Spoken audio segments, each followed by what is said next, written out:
అన్నపూర్ణమ్మ గారికి నమస్కారం అండి. శుభం. మొదటి ఫస్ట్ టైం మనం చేసిన ఎపిసోడ్‌లో అందరూ చాలా సంతోషంతో, సంబరంతో, ఆశ్చర్యంతో చూసారు మీ ఇంటర్వ్యూనంతా. తర్వాత ఆ రోజు మనకి సరైన సమయం దొరకలేదు పూర్తిగా. అవును. అందువల్ల కొంత పెండింగ్ పెట్టాం మనం. హ్మ్. సో, అమ్మ ఏమన్నారంటే, "నేను కొన్ని విషయాలు చెప్పాలనుకుంటున్నాను అంజలి. సో, దానికి మనం మళ్ళీ మాట్లాడదామనంటే ఈరోజు మళ్ళీ రావడం జరిగింది." అందరూ అడుగుతున్నారు యాక్చువల్లీ. ఎక్కడికి రావాలి మేము కలవాలంటే ఏంటి అని. సో, వాళ్ళ కోసం ఒక్కసారి మీరేమైనా చెప్పగలుగుతారా? ఎక్కడికి రావాలో ఏంటో మీ మాటలతో? అంటే ఇదే ఇక్కడే ఉంటాను నేను గుడిలో. అవును. ఇదే ఎక్కడో చెప్పండి మీ నోటితో వినిపించాలని. కేపీహెచ్‌పి కాలనీ థర్డ్ ఫేసు. మా గుడి ఎదురుగుండా సంఖ్య హాస్పిటలు. హ్మ్. లలితమ్మ వారి గుడి. అది. అది అందులో చాలామంది వేలాది మంది మెసేజ్‌లు పెట్టారు. ఎక్కడికి రావాలి అమ్మగారిని కలవాలంటే అని. సో, అందుకని అమ్మగారి చేతే అడ్రెస్ చెప్పించాననమాట. అమ్మ యాక్చువల్‌గా మీరు ఏం చెప్పాలనుకున్నారు? ఏమంటే ఇవాళ రేపు సౌకర్యాలు పెరిగినాయి. అందరూ వాళ్ళకి కావాల్సినవన్నీ అమర్చుకుంటున్నారు. కానీ మనకున్న సమాజానికి ఉండాల్సిన ఆ పరిస్థితులన్నీ మార్పు వచ్చేసినాయి. హ్మ్. దానివల్ల ఏమవుతుందంటే మన ఎప్పటి వేల సంవత్సరాల నుంచి ఉన్నటువంటి మన సంస్కృతి అంతా ఒక్కొక్క మెట్టు కిందికి దిగజారిపోతుంది. జారిపోతుంది.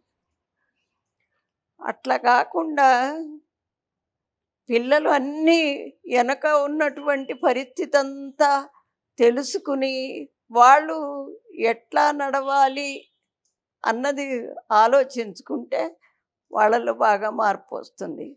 కానీ ఎవ్వరు అసలు ఆలోచించట్లా. ఆలోచించట్లేదు. దానివల్ల వాళ్ళకేం మేలు జరుగుతుంది, సమాజానికి ఏం మేలు జరుగుతుంది అనేది అసలు ఎక్కడా లేదు. అవును.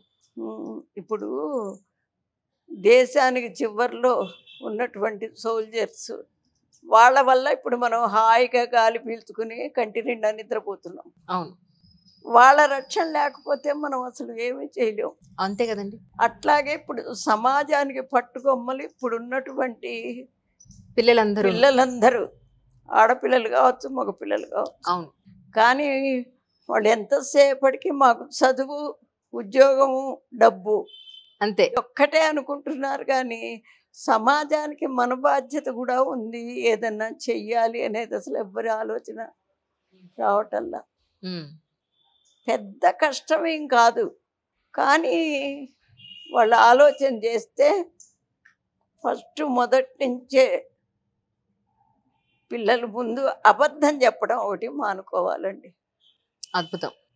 ఎందుకంటే వాళ్ళు చేసే వాళ్ళ స్వేచ్ఛ కోసం తల్లిదండ్రులకి ఏదో అబద్ధం చెప్పి ఏదో చెప్పి ఎక్కడ చూసినా ముందు అబద్ధం ముందు వస్తుంది.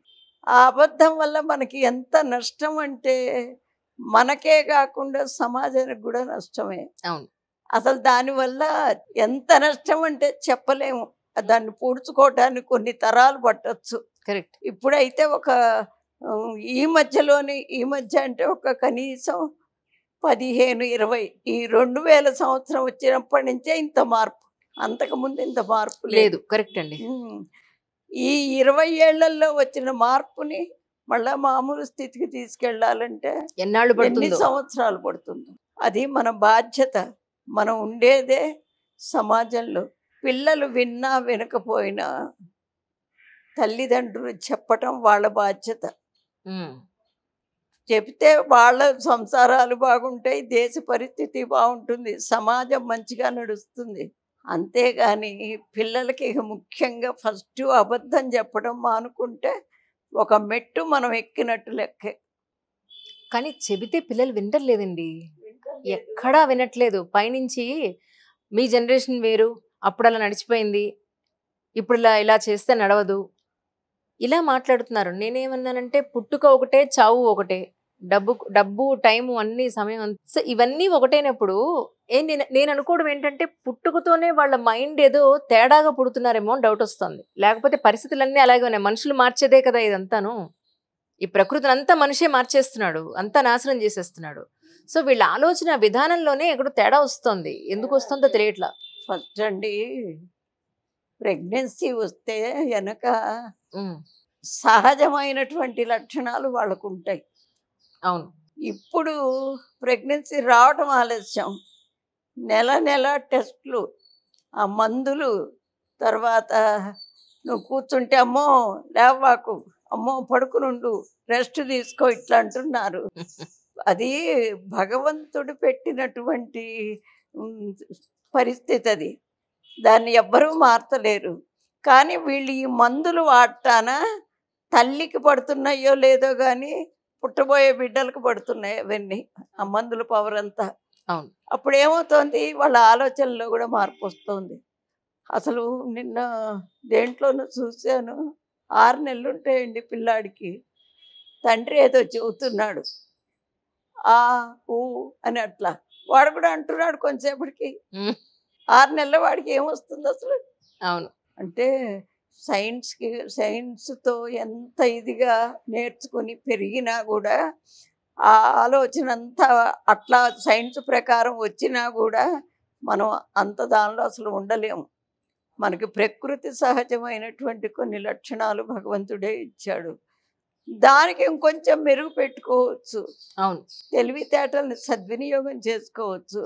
కానీ సమాజం పాడైపోవటానికి సగం కారణం పిల్లలే, పెద్ద పిల్లలు, చిన్న పిల్లలుగా.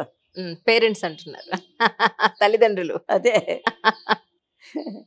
అయితే ఇప్పుడు 15 దగ్గర నుంచి పైన పెరిగిన పిల్లలు వాళ్ళ అవసరాలు వాళ్ళు చూసుకుంటున్నారు, చిన్న పిల్లలు కూడా. అవునండి. ఆ, ఇంటి గురించి, ఇంట్లో ఉన్న మనుషుల గురించి ఆలోచించట్లేదు. అదే. అవును. అందుకని ఇప్పుడు తల్లులు ముఖ్యంగా చెయ్యాల్సింది ఏమిటంటే, ఈ ఇప్పుడు కొత్తగా మ్యారేజ్ అయిన వాళ్ళు, ప్రెగ్నెన్సీ వచ్చిన వాళ్ళు పిల్లల్ని మొదటి నుంచే జాగ్రత్తగా పెంచుకొస్తే అవును. ఒక 20 ఏళ్ళు పోతే మళ్ళా వెనకటి సమాజం తయారవుతుంది.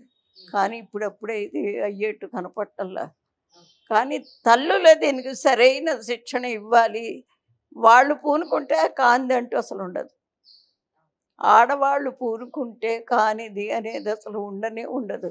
అవును. అందువల్ల తల్లులంతా సమాజం కోసం, ఆ సమాజం బాగుంటే మన భవిష్యత్తు, పిల్లల భవిష్యత్తు అన్నీ బాగుంటాయి.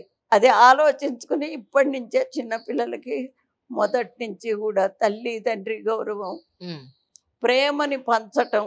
ఇప్పుడు చూడండి, ఓ పిల్లాడు ఏదన్నా తింటూ ఉంటే ఒరే వాడు వస్తున్నాడు రా, నువ్వు తొందరగా తినేసేయి, లేకపోతే బయటికి పోయి లోపలికి పోయి తినేసేయి అంటారు. అంటే ఒక్క రవ్వ కూడా అవతల పెట్టడానికి ఒప్పుకోవట్లేదు. అట్లా కాకుండా మనకున్నది, మనకి చేతనైనంత ఒకడికి సహాయం చేయటం, ఉమ్, అబద్ధం ఆడకుండా ఉండటం. అబద్ధం ఆడి వాడు అబద్ధం ఆడి చెప్పినా దాన్ని క్షమించి తల్లి తండ్రి దానికి వచ్చే చెడంతా, అబద్ధం ఆడినందువల్ల ఏం పరిస్థితి ఎట్లా అయిపోతుంది అనేది వాడికి వివరంగా చెప్పి ఆడకుండా, వాడిని కోపడకుండా అట్లా చేస్తే క్రమేణా వస్తుందమ్మా. అంతేగాని ఏదో ఆ నలుగురు అనుకుంటే రాదు. అవును. దీనికోసం ఫస్ట్ పిల్లలకు ఒక చిన్న క్లాస్ పెట్టాలి. అది క్లాసు, దీనిని పాటించాలి అని గట్టిగా అంటే ఎవ్వరు కూడా రారు. అవును. వాళ్ళకి సంతోషంగా ఉండేట్టు చెప్తూ వాళ్ళకి ఆ నీతిని అట్ట చెప్పాలి. వెనక చూడండి, చిన్న చిన్న కథలు అమ్మమ్మలు బామ్మలు చెప్పేవాళ్ళు. అవును. అది వాడి మనసులో నిలిచిపోయేది. చిన్నప్పుడుది ఎప్పుడైనా నిలిచిపోతుంది. అట్లా కాకుండా ఎంతసేపటికి చదువు చదువు చదువు చదువు వల్ల జ్ఞానం అసలు ఏమి రావటల్లా. సంపాదన వస్తుంది, ఆ డబ్బు ఒక్కటే కాదు మన జీవితానికి. అవునండి. అందుకని చెప్పి ముఖ్యంగా తల్లులకి నేను చెప్పేది ఏంటంటే, పిల్లల్ని మీ బాధ్యత ఏంటి అంటే సమాజం బాగు చేయటం తల్లుల బాధ్యత, దానికి సహకారం ఇవ్వటం తండ్రి బాధ్యత. అట్లా చేసినప్పుడు పిల్లలు నెమ్మదిగా ఒక దోవలోకి వస్తారు. యాక్టివిస్టులు చాలా మంది అంటారు ఏమిటంటే, ఆడపిల్లలకి చిన్నప్పటి నుంచి ఇలా కూర్చోకు, అలా నవ్వకు, ఇలా ఉండకు, ఇలాగే ఉండాలి అని ఇన్ని రిస్ట్రిక్షన్స్, కట్టుబాట్లు పెడతారు కదా. ఆ, అబ్బాయిలకి ఏమి కట్టుబాట్లు పెట్టట్లేదు, అందువల్ల చాలా సొసైటీ చాలా వరకు పాడవడానికి ఇది కూడా ఒక కారణం అని చాలా మంది అంటూ ఉన్నారు. సో ఇప్పుడు మీరు కూడా ఏమంటున్నారంటే సమాజం బాగుండాలి, దేశం బాగుండాలి అంటే ఆడవాళ్ళ మీద ఎక్కువ బాధ్యత ఉంది అని. అన్ని బాధ్యతలు ఆడవాళ్ళకినా, మగవాళ్ళకి బాధ్యత లేదా అన్న పాయింట్ కూడా వస్తోంది ఇక్కడ. వస్తుంది కానీ మరి చెప్పేప్పుడు మగవాళ్ళకు కూడా చెప్పాలి, వాళ్ళ బాధ్యత వాళ్ళకు ఉంటుంది. అవును, అవును. ఇప్పుడు వాడు ఒక వస్తువు, అమ్మ నాకు ఇది కావాలి, గట్టి పట్టుపడతాడు. దానివల్ల ఇదిగో అట్లా కాదు నాన్న, ఇది ఇది ఇదిగో నీకు కావాలంటే ఇంత డబ్బు ఖర్చు పెట్టాలి, అది మీ నాన్న ఈ రకంగా సంపాదిస్తున్నారు, ఆయన కష్టం మనం చూడాలి, బయట వాళ్ళు ఎవరు చూస్తారు మనం చూడకపోతే అని అట్లాంటివి చెప్పుకుంటూ అసలు వాళ్ళకి గౌరవ భావం ముందు నేర్పాలండి.